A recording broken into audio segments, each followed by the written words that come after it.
to the republic for which it stands, one nation, under God, indivisible, with liberty and justice for all. Guns, self-defense, concealed carry. This is the Patriot Defense Podcast. From the war room in Idaho's high desert, here's your host, Todd Echols. And we are back once again. It is Wednesday afternoon, and we are tucked away in the war room somewhere in the high desert of southern Idaho. And joining me again today is Eli. Howdy ho. We're back for the midweek hump day. Hump day. You do it way better than me. It must be because you follow more. Maybe for a while there you followed more professional sports. I'm not sure. Oh, maybe. Did you hear? Don't they say that a lot? There was that commercial, that Geico commercial with the camel. There you go. Yeah, and then in the military, the Geico commercials are the best, aren't they? Yeah, and then in the military, we would say that. We would say hump day. Oh, there you go. Well, Yeah. I'm not military, and I don't do sports, and I don't watch TV. So there we go. Well, it's good. It's good to be back here again. I don't know. It's a little warmer today. Yeah, I don't think we were negative. Yeah, my car wasn't frozen over. Well, this morning I couldn't unlock this door. I think my lock froze up, so I'm like, put the key in there, and I'm like, shake. I'm like, what do I do? What do I do? Can't pour water on it or it will freeze.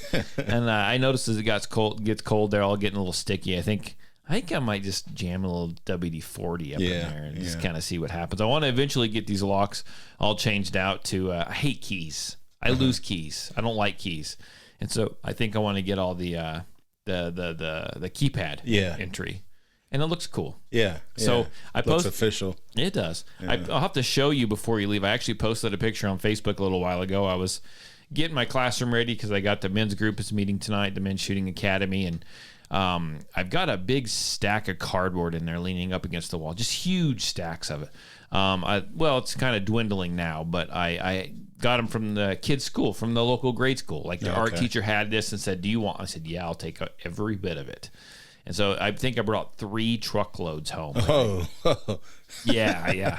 And so I stacked it up in there, and there's something that I have in the classroom that is part of the house, is part of the property, but it's been covered up for like 4 or 5 years by cardboard. And I forgot about it until I'm in there kind of like straightening chairs, and I kind of rearranged the cardboard a little bit, and I looked down and I remember I've got a floor safe in there. That I don't know how to get into. I don't have a code. I don't have the combination to get into it. I never have. Wow. It could be empty. I've heard people that kind of knew some of the past owners of my house, but they weren't adults, right? I mean, some adults owned it, but I heard these rumors from kids, right? Yeah. Kids that knew the kids, and supposedly it had been filled in with concrete. They said that the floor safe had been filled in with concrete, and that there was nothing in there. It didn't go anywhere. But I'm like, if it's filled in with concrete, I mean, depending on how you did it, and you put the freaking lid, like the cover back on it, wouldn't that have just like locked everything up? But I mean, I can still turn. Yeah. I can still turn I guess you call it the knob, the tumbler. Uh-huh. I can still turn it, but I don't know how to get in there. We got a hold of the original guy that built this addition when he owned it, like 2 or 3 owners back before me. Oh. And he's an older gentleman, and I think he's still in the area somewhere, but he gave my wife the combination, and it won't open. I mean, it doesn't open. And so I have no idea. I don't know if there's anything. It could be $1 million in there for all I know. But yeah, it's a floor safe. It's not, you're just kind of right there. The door's about this big. So it's either a real small safe because it's not real big. Yeah. I posted a picture on the Patriot Defense Facebook page. You can go check it out on our Instagram. But it either is not very big or it goes straight down. Wow. Like a way. I don't know. I have no idea. That's like the beginning of what's those Nicolas Cage movies? National Treasure. National Treasure. Yeah, that's right. Yeah, you're gonna go down there and maybe find I got the original copy of the Constitution shoved in that thing. Yeah. So the founding documents of Idaho. I don't know. I have no idea what's in there, and I was kind of just. I did it for entertainment value, just to, tell people, I don't know, I can't get in here. And I know people are saying, black powder, C4, drill it out. I don't want to do any of that because I kind of want the floor safe. Yeah. And I don't want to I don't want to ruin it. So if there's someone out there's really good at like picking, like they can turn it. Is that a thing? I mean, do they like listen for the clicks? Well, maybe like a locksmith, especially because how old it is. Because there's no key. Well, it's not that old. It's not. Well, I mean, these buildings not that old. It's not near as old as my house. I don't even know what year my freaking house is. So whatever. Yeah, maybe a locksmith. Maybe a simple locksmith. A good locksmith might be able to do something. I mean, I don't know. I mean, once I get it open, I don't even know what I'm gonna store in there. Yeah. What am I gonna put in there? The secrets to a good trigger press. That's what I'm gonna. That's what I'm gonna. That's what I'm gonna hide in there. Secrets. Your book transcript. My book. Oh yeah. So I don't know. That's my afternoon dilemma. I just kind of popped into I found it again. And I was like, I haven't thought about this thing in like years, and I've lived here going on about 7 years now. Maybe store potatoes in there. It's not that big. What Idaho potatoes? I can get one in there. So I don't know. Maybe I'll store my G19 in a box of defensive ammo. Yeah. Shit hits the fan. Todd goes out there. He's like, I don't remember the combination. I can't get in here. The zombies are right outside. That's right. Dang Todd, what's the combination? We don't have it. They're going to be looking for that C4. But no, it's So there you go. It's I'll ask my men's shooting academy, the guys that show up in my men's group tonight. I'll ask them if they know how to get it open. Yeah, we'll see. Well, they'll probably don't. Can we go shoot it? Yeah, no, we can't shoot it. So, and that brings up another thing. My men's shooting academy actually fires off tonight, and it's going to be a really exciting night of filling out liability waivers and talking about schedules and how I'm going to contact all of them and kind of what, we'll go over safety and kind of what they're going to need to expect, from the class for the year. So it's kind of boring. It really is. The first night I tell everyone, I feel kind of bad, right? Because I'm jazzed about it. I'm excited about that. I want them to show up and be super excited. Instead, it's going to be like 45 minutes of just me telling them how it's going to be for the year. Well, you get to build the anticipation, though. Something. Yeah. At least I got their money. I'm kidding. I'm just kidding. No, it'll be pretty good. We can't really shoot anyhow, and they know that. We can't do a lot of shooting right now anyhow, because time I get here, it's going to be 2 below zero and dark. Yeah. So what we'll do is we'll start with this, and then I'll get them back in here with their firearms, unloaded, and we'll do a bunch of indoor stuff, unloaded stuff, and kind of just go that route. Nice. Because got to keep them entertained. And then tomorrow night I got the advanced women's class. They're going to meet again. Nice. And then the next week I've got the beginners women academy. It fires up on Thursday. So I can still get some people signed up for that class. If you're local and you're wondering, I still got a little bit of room left. I just signed up a few more people today. So everything's still open. Registration is still open till the very end. Now, and how is it? Do they have to do the beginners in order to do the advanced? Typically, I mean, it's not necessarily set up as a requirement, but I mean, most of them, if they're brand new or they're pretty new to shooting, they're just going to want the beginners, and that's usually if someone has a question, they shoot me an email or a text saying, I don't know what to do. And it's like, well, if you don't know what to do, let's start you in the beginners. And usually that's where they stay, right? Okay. But as if it looks like it's way beneath you, we'll jump you up, right? So it's not a problem. But I mean, even that beginners is not boring by any means. I mean, we focus on those fundamentals, and we started off when I started this off. It was just a place for women to come shoot. It was literally just a women's group, no men. And the first year was only it was 3 months. It was just kind of a smaller, smaller length class, and they just gave the women. I said, hey, I'll go over safety. I'll go over the basic fundamentals with you. I'll hang up targets, and this is what time you're going to show up. You just show up and just come shoot. And if you want drills, I'll be out there. I'll give you some drills to do. I'll help you. And most of the time, the women just like that first year, they just like to shoot. They'd come. They'd each bring 50 to 100 rounds of ammo, and they'd shoot. They'd get to know the other women that were in the group, and they just kind of had a good time. So. I'm looking forward to it. I really do look forward to these groups every year. They, the men's group's going to be fun too, but the women, they keep you on your toes. Yeah. They do keep you on your toes. So it'll be lots and lots and lots of fun. So, so you were taking a look at this little gun we talked about in our last podcast. Yeah, that thing's freaking little, isn't it? Yeah, it's little. No slide lock or just it's the very, basics. very, very basic. So if you didn't catch our last podcast, take a listen to it. You can actually find it on YouTube and you can find it on Facebook. Facebook has not kicked us off yet from doing live videos. So I think the live videos, the live, streaming that live, I think it went okay. Okay. I think there's a lot of people watching football games. Oh yeah, did you have to re-upload it? No, or it live stays. It stayed. It stays. I've had to figure out how it worked again, but yeah, it stayed. It's up. It's rolling. Okay. So I think we had a lot of people watch football games, so we'll kind of gain some momentum, gain some more traction. Yeah. And then we'll try to do one of them live call-in shows because Nice. that was a fun one. So what I wanted to talk about this week is, I'm making all kinds of noise here. There's a couple different things. There's actually a story. It's a little warm in here, isn't it, sir? Yeah, it is. I tell you what, jump up and turn that to the middle if you want. It was cold when I got in here, so I just cranked it up. There we go, right there. That'll work. Okay, we're melting in here. It's the first time in a week because it's been so freaking cold outside. But there was a story that came across this week that as a firearms instructor, as anyone who owns a firearm, they should be concerned with. As a firearm instructor, it kind of stuck out to me. So let me play the clip, and then we will talk about it.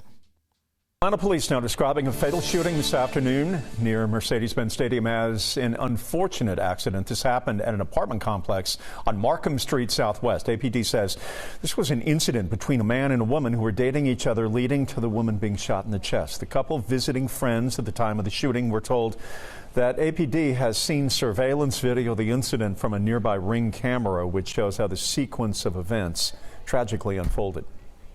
Unfortunately, the video shows that he was playing with a handgun. Him and his girlfriend were talking. They were out on the breezeway of this apartment complex. He gets up on her very, very close and ended up shooting her. His immediate reaction, you can tell that it's definitely an accident.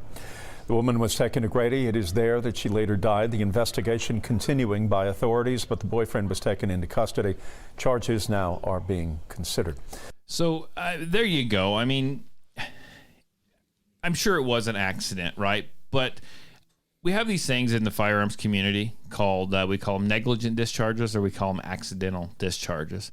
Mm-hmm. And I want to say that, and I've always said this isn't anything new. If people have listened to the podcast or been in one of my classes, I talk about this. There is never what I would consider to be an accidental discharge. As far as I'm concerned, there's always a negligent discharge, okay? And I don't care what it's with. And on this one, this guy, who knows if he had an has some kind of gun safety class. I'd like to think he didn't, but he wasn't very smart with his firearm.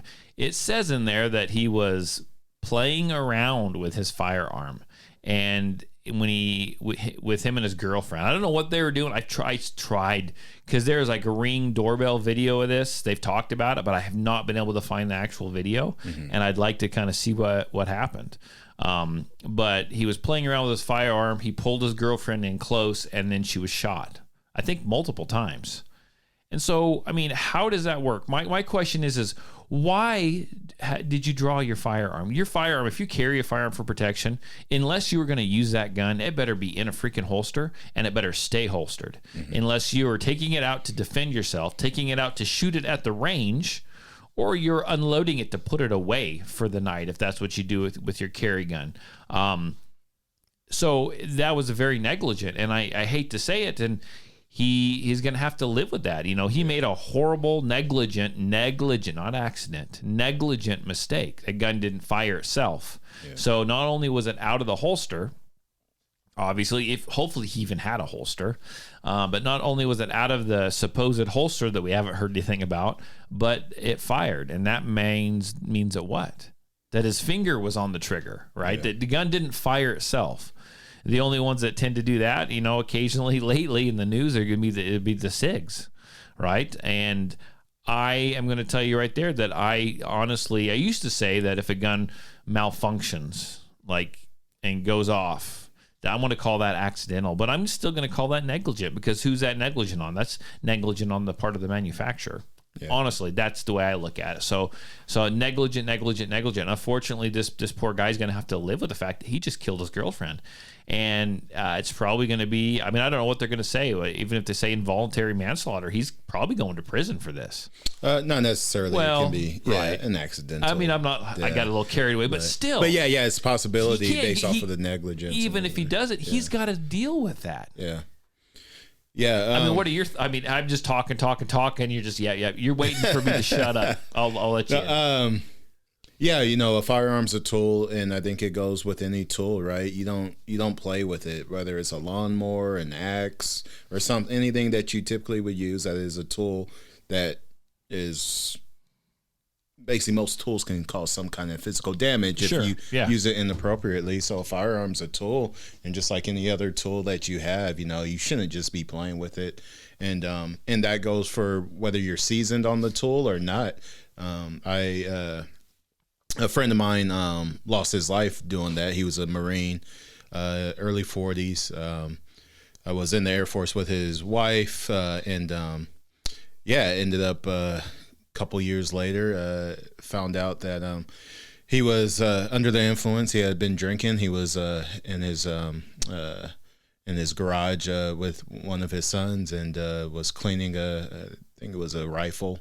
But he was under the influence, and for whatever reason, well, probably because of that. Anyways, he ended up he was joking around or something, pulled the trigger, and he killed himself in front of his son. Geez. And this is a Marine veteran. At that time, I think he was in the Army Guard.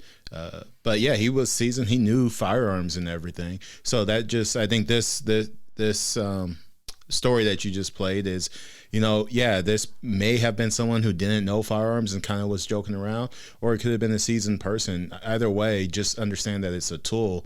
And so, like any other tool, don't operate it while you're drunk, under any kind of influence, and then always take it seriously, because bad things can happen. The ramifications of playing with the tool outside of its purpose and not paying close attention is going to be accidents happen. I actually posted about this, obviously I use social media as much as I possibly can. Sometimes I search for stuff to post on social media, but I posted this on social media, and I hate to say this, right? But this guy obeyed he obeyed multiple firearm safety rules. Right, he was obviously pointing it at somebody, right? Because he wasn't pointing it in a safe direction. His finger was on the trigger. Those rules were broken.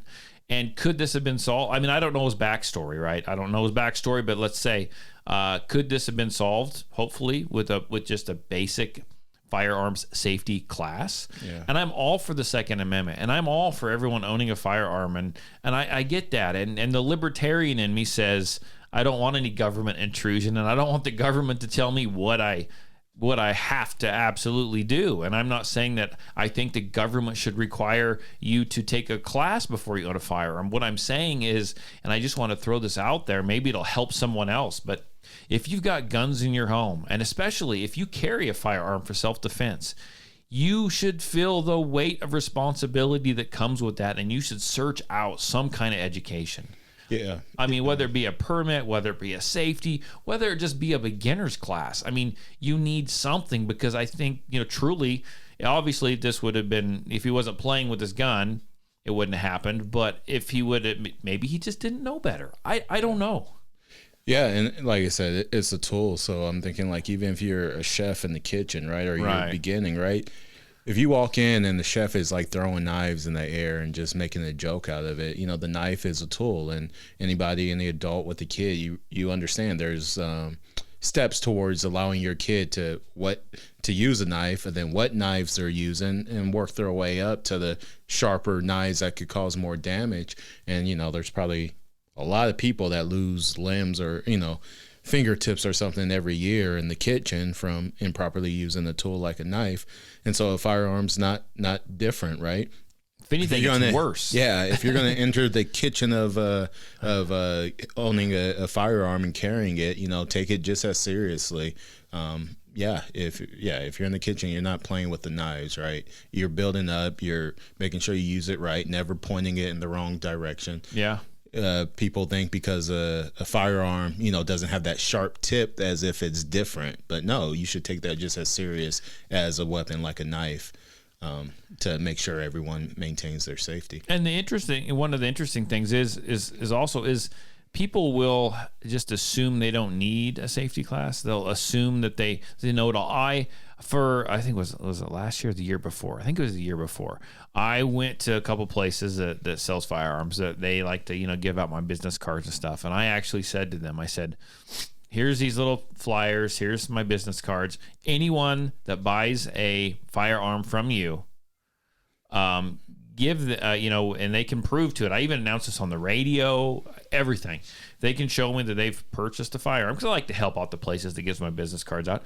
If they can prove to me that they've purchased a firearm within these dates, get a hold of me, free safety class. Yeah. Free safety class. And that was right when brand new people, there's a lot of first time gun owners out there purchasing firearms. And I think it was, it wasn't during COVID, but it was shortly thereafter. And I was like, free safety class. All you got to do is call me up and we will make this happen. And I pushed that for 2 months. And guess how many people called me for that basic safety class? 1? Zero. Zero. Zero, because they think they know. And I think it's like, I don't know if they're just going off of what they see on TV, or I don't know. And even in my classes, you help me with my classes. I keep my classes pretty dang safe. I haven't had any problems, knock on wood. Haven't had any problems at all whatsoever. And in my classes, I will tell people, because we don't deal with the firearms in the permit class anyhow. We don't deal with the firearms till after lunch. I'll say, bring your guns. I said, we come back from lunch, bring in your firearms.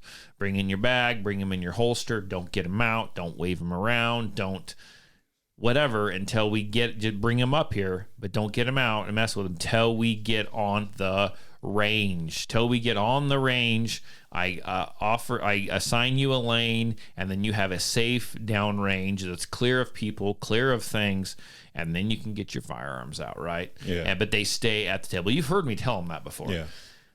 And I think if you remember in the last class, I think there was one. There's always seems to be there's one every couple classes or so, but someone will walk in just carrying a gun. Mm-hmm. Like and they're new, right? Yeah. But no box, no case, no bag. I think someone came in. No holster. The magazine was loaded. Yeah, and I looked at. Did you see me look at James? I was like, James sees it. James picks up on it. He's my watchdog. Yeah. And I looked at James, and he's like, yep. Yeah. And so, but we always have someone, come in. I've had people walk up to me, and I feel for the people behind gun counters, because I've had people in class, like they'll come, even after everyone leaves, they'll take the gun out and they'll point it at me and go, here, look, see, this is what I brought to shoot. And I'm like, I said not to do that till we're out there on the firing line. I'm not picking on anyone, but it's just like people they don't know, yet they're carrying a fire. But yet these people at least are in a class. Yeah, and that's, I think, the key is being willing to learn. Like I said, going back to like the knives and stuff, like in my last career, there was different community events. Anyways, I had a chance to work with like an actual chef, and I kind of prided myself. I was like, oh, I've been cooking for myself this long, and I think not a master at all, but I thought, hey, I know what I'm doing in the kitchen. In like 20 minutes, I learned things with a knife that like I was cutting meat wrong. Oh, yeah. And just doing all kinds of things. So being willing to learn, like whether you think you're seasoned or not with firearms, right? There's always something new you can learn. Always. In any tool, that's how it is. If it's a good, legit tool, there's always going to be something you didn't know about it or a better way to utilize it. A firearm is very much the same. There's always going to be something you can improve upon. So never stop thinking that there's something to learn, and taking the class is perfect, because even if you turn out and it turns out you knew 99% of what the class is about, you just walked away with 1% more. Yeah. And what's the loss there? You gain 1%. Cool. Yeah. And then keep going. Yeah, it's all about education. It's much more than just owning a firearm. It's just having it, is learning how to shoot it, learning how to be safe with it, because not only are you're responsible for that gun, you're responsible for every round that leaves that gun, whether or not you meant for that gun to go off or not. If you were negligent and you weren't obeying the safety rules and that gun goes off while it's in your hand because you bumped the trigger or you hooked the trigger on something accidentally, you're responsible for that round, and you're responsible for the damage or death that it causes, that comes with it. And it's just people, the things I see, right? Yeah. And when they're in my class, at least they're here at class, and I can educate them and correct them, and that's good. But then you hear these stories like this of the audio clip I just played, or you hear the story of the parents that just left the gun laying down where their kids could get it, and then they took it to school and shot a teacher, or whatever it might be. You hear these stories, and it's just safety. I mean, you need to train. You need to go and learn all these fundamentals, but at the very least, safety class and responsible storage. And learn that if you're going to carry it, it needs to be in a holster. And it needs to be, that trigger needs to be protected. But that'll get you a long ways. I mean, that you have to know those things before you can move on. In fact, most places that teach classes will require that. This is what you have to learn before you can learn this. And I know people make mistakes, people that supposedly are in the know, but you just have to know you can't take a bullet back. No. Once it's fired, it's fired. Once it's done the damage, and it's done what it wants to do. It is what it is at that point. Years ago, there was a group. We're going to call them the 3%ers, and because this was years back, and they had a shooting. The group got together and they were doing a shooting thing, like at some controlled range, and I forget exactly. I think some little girl was shot. One of their kids was shot because something bad happened. Yeah. And they talked about it being an accident. There's an accident. The paper is an accident. And I grabbed that article and I posted it on social media. And I said, I'm not picking on anyone here, but the gun didn't accidentally fire itself. Whether it was sitting on the table and someone went to pick it up and it went off, someone put their finger on that trigger. And then obviously someone was downrange of that weapon, which should not have happened. And I tell you what, that group got absolutely livid with me and thought I was bad talking that group. And I said, hey, whoa, back off. I said, I'd say this for anybody. Yeah. For anybody. It's all about being safe. And so that also leads me into going and getting classes. Can you go and get a class? Should you go and get a class from absolutely anybody? I think, we've covered this all the time, and I feel like I got to cover this about every 6 months or at least once a year. If you are going to go take a class, check your instructor out. Because I'll be honest with you, this is a pretty easy business to get into, at least in the state of Idaho. And I'm not trying to downplay what I do, right? In fact, I don't, but it's a fly-by-night type thing. I mean, it really can be. You need to make sure your instructor has things like, I don't know, insurance. Yeah. Insurance is a big deal if you're going to take a class from them.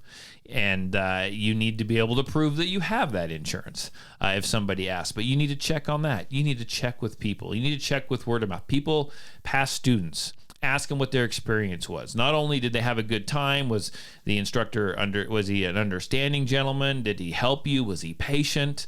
Or did he scream at you like he was a militant? I mean, you need to know those things for you, right? Yeah. But you also need to know that, hey, look, was this class safe? Did he point a gun at you? Because there are people out there that do that all the time. Yeah. What is his history? What has he had happen in the past? Has he had someone shoot themselves in their hand during a class? Have they had negligent discharges in the classroom? I mean, did they just start this up yesterday? Right? Go find someone with experience and look into them and find out if they're good or they're bad and if they're going to work for you. Because I'd hate to see anyone go and take a class and have a bad experience or be in an unsafe situation. And just like someone can go and buy a firearm right now and they don't have to take a class and they can carry it and be super unsafe with it, Someone can decide they want to instruct a class. They can do it without insurance because it's not really like necessarily should, but it's not necessarily required. They can do it without insurance, and they could just go off. They're teaching a class because their grandpa back in 1968 taught them everything they need to know about it. Well, I've had students like that in my class. Yeah. And they need to have good safety habits as well, or you're gonna be put in an unsafe situation. Yeah, I mean, I think firearms are basically carrying a firearm is kind of like a martial arts, and same thing. Anyone out there who's looked to get into martial arts, right? You're not just gonna go, oh well, the studio's right here, and not ask questions about whoever the sensei or instructor is. You're going to ask questions. Why? Because this person is going to be possibly putting you in a headlock, teaching, doing all this stuff, and you want to know, like, does this person actually know what they're doing? So same thing as with the martial arts, you're going to, get word of mouth, find out from other people, do your research before you walk in and let this person, have control over your body and possibly not know what they're doing. So same thing with firearms training being somewhat a martial arts, like, know who you're going to be receiving training from, because it is ultimately your body and your life that's at stake. And don't be afraid to question and ask. I have tons of people call me when they call me and they're just signing up for a permit class. They'll ask me, so how long have you been doing this? Yeah. How'd you get started in this? And this is what they'll ask me. How'd you get started? Do you have insurance? I've been asked that before. What makes you certified to be able to do this? Yeah. Oh, okay. So you must be military, ex-military. Nope. You must be ex-law enforcement. Nope. Well, then tell me tell me your background. And then I tell them my background. And those are the kind of questions that you want to ask. You want to get a feel for who you're going to. And I know I just want to say this, and I've said it lots of times before, and I'm going to say it again, and I think most people will agree, some people may not, but just because you have a law enforcement background, just because you have a military background, that does not mean that you can instruct firearms and you're going to do so safely. Yeah. It really doesn't. I've had ex-law enforcement in my class, and most of them pretty good. I've had ex-military in my class, and, I've had to help all of them, right? You just because you're military, just because you're doesn't mean you're a gun person. And we discussed this on the last podcast. There's training and certain things that you guys had to do as law enforcement, but you said there's some that are really into it. There's some that pick up the gun to qualify, and that's it. Actually, and you asked me about like the people who like failed out, right? And now that you say that, I'm remembering there was a few people who were ex-military who failed at the range. Yeah. They So don't necessarily use that as your criteria. That's what I'm going to, because a lot of people will try to get monetary gain off. I hate to say this, and I hope I'm not offending anyone, but there's a lot of people that will try to get that monetary gain off. I'm ex-law enforcement or I'm current law enforcement. So come take the class for me. I know what I carry a gun to work every day. Well, guess what? I carry a gun every day too. Yeah. And I think they're going to be more lenient on you than they will be me. I wear shoes every day. That's right. Make me a good shoe salesman. And I mean, and so people will say, "Oh, I'm ex-military, so I'm ex-military. I'm going to profit off of that." Well, just be careful. Be careful and know who you have teaching your class. That's really what I want to say here. Yeah, and absolutely. Because being in, I understand the respect people have, and it's warranted. But within both military and law enforcement, I mean, I could tell you it's average Joes in there. There's idiots. There's smart people. There's just like in everything. Yeah, it's not good plumbers, you don't get into the plumbers. military and suddenly it's like you're no longer an idiot. No, idiots get into. Same thing with law enforcement. There's not the huge threshold that actually filters out the stuff that that exists within regular society. So just because someone was ex-military, you don't know. You don't know their actual history, how they performed in the military.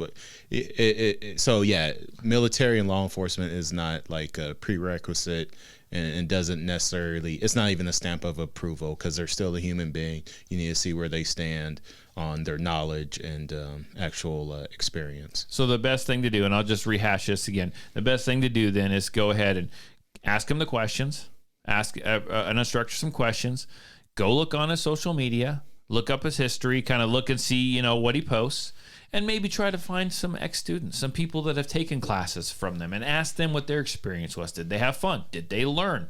Find out what kind of instructor that they were, because different instructors are better for certain people. Yeah. And yeah, to speak on the military thing too, I worked on C5s, right? I was an aircraft mechanic for most of my career in the Air Force. And I can tell you right now, if someone came and tried to ask me questions about a C5 or about an aircraft period, I would let them know you should probably talk with someone who's more up to par and able to tell you more about it. You know, right? I was competent. I can make it. I can make it run. Yeah, yeah. And if I had to right now, I could go look through the TOs and stuff and figure it out. But ultimately, I can let them know honestly. And a lot of guys, they're like you're saying, there's people who will take advantage and say, I worked on the C5 and go start a aircraft business or something, right? And not be honest that like, hey, you might want to check how I actually performed and what my knowledge base currently is on aircrafts, not just say like, oh yeah, I worked on aircrafts for 6 years. Yeah, for sure. Well, this is the midweek podcast, and I think I'm actually we're about 40 minutes, and I think I'm just going to go ahead and cut this one short, and mostly it's because I still have to get some paperwork and stuff together for my class at 6. Oh yeah.